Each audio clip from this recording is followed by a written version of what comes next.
you, we're going to go over weeds, how to control weeds, because that's your #1 culprit of fire. That's what's going to get your everything to burn. Watering, we got to cover that. I touched on it here, but we'll go a little bit deeper. I could spend an entire class on nothing but irrigation. We're not going that deep, superficial. Got some ideas that will make your landscape more fire-wise. I'll share those tips. Cleanup, pine needles, we got to cover them. For those of you up in the pines, are they good? Are they bad? We're going to cover that.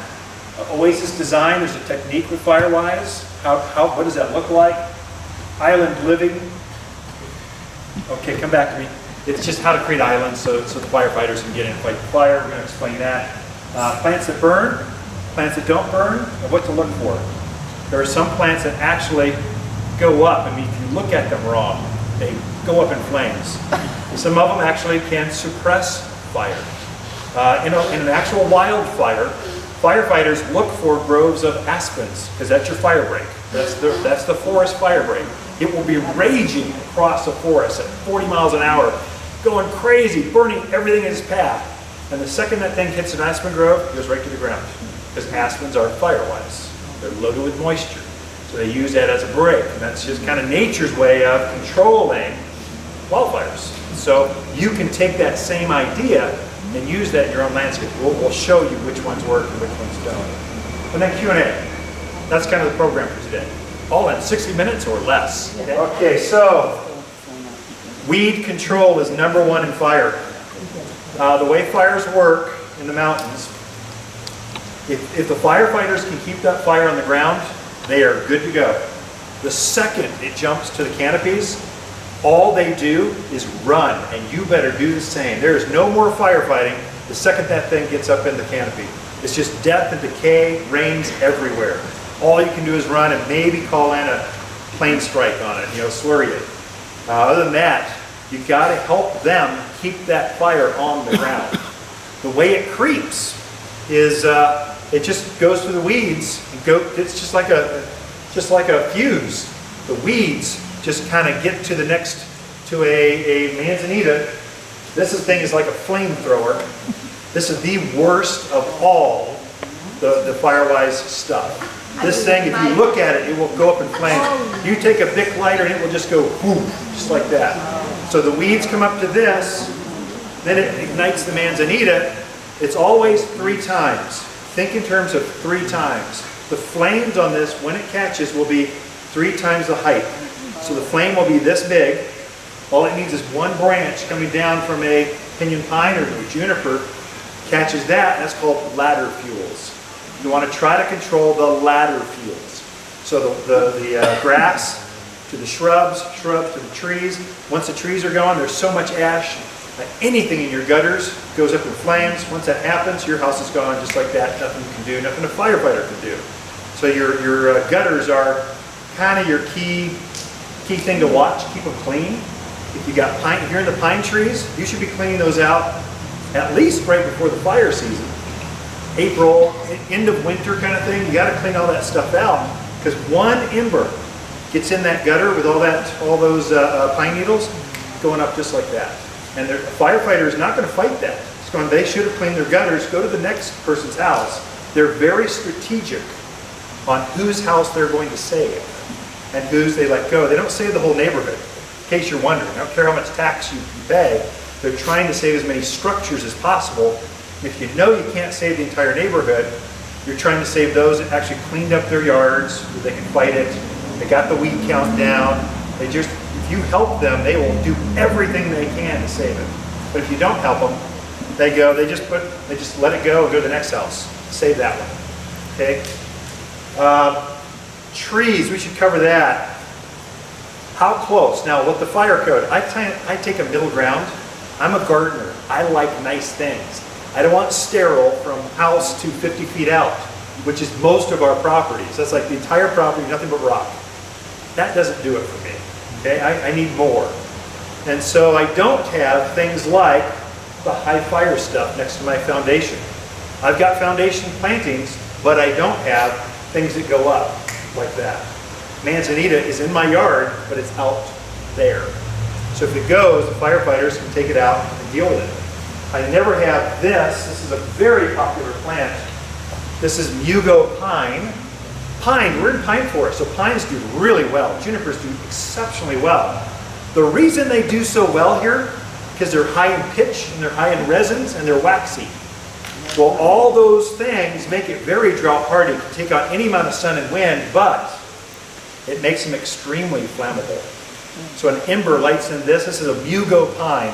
Cute little thing. Grows like a mound like this. And again, once it gets up to about 4 feet tall, flames go 3 times higher. How tall is that flame going to be? 12 feet. Easily to eave height. Easily take down your 2-story house. Easily take down. And all it takes is not a flame. It takes an ember picked up, pushed over by wind, and then lights in here and it just goes up like that. It's not the flames that take your house out. It's the ash that takes your house out. It's a mile ahead of the fire. That's where all the spot fires are. So you got to think in terms of those. You don't want this to be right next to your house. You can have these in your landscape. We'll get into that with island planting, what that idea is, but I wouldn't have this next to my house. Okay, so it's just so dangerous in a wildfire terms. Okay, Do you have that next to your road? next to your road's great. Yeah, because firefighters they can isolate that. And next to driveway, it's fine. We'll get into that with island living. Okay, that's that part. Okay, weeds. Keep the weeds down. Don't let ragweed start to come up. With this rain, the tumbleweeds will go crazy. They are just going to ignite. Everything's going to go. They're all the summer weeds, the nasty ones. Tumbleweeds will go from this to the size of VW like beetles, like cars. And they're huge. And they roll around dropping seed. Goat heads, the one where real pretty ground cover thing with like 1,000 seed heads that have a burr on it that makes the dog limping around going, oh, it's so painful. Goat head, horehound, that big gray thing that's impossible to get rid of once it gets started. All those things will go crazy after this rain. I mean, like next week, they will go crazy. So you need to prevent that. Weed whackers, mowers, that works. What I do myself, I brought this. Normally, I don't put this down until July 1, right before the monsoons. I put this down usually twice a year, usually before the winter weed starts. There's a whole winter series of weeds, so dandelions, a foxtail, that one that has the burr where it goes through your sock. Once it goes through your ankle, it'll come out the other side. That's an annual. It comes out back every year by seed, only by seed. It's not a perennial. And so if you keep the seed from germinating, you can eliminate this whole weed problem altogether. There are 2 main weed cycles here in the mountains. It's winter. Usually I'll try to put this on at the end of the year, something like that. By the new year, I'm trying to put this down to prevent all the winter weeds. And then I put it on again right before the monsoons hit. By July 1, I'm putting this on. So if you follow me on the radio show or podcast or follow the newsletters, you'll see in a couple weeks I'll be pushing this hard, going, listen, if you want to make gardening easier, you need to put this down now. You need to put this down. And so it's called Weed and Grass Stopper. It's granular.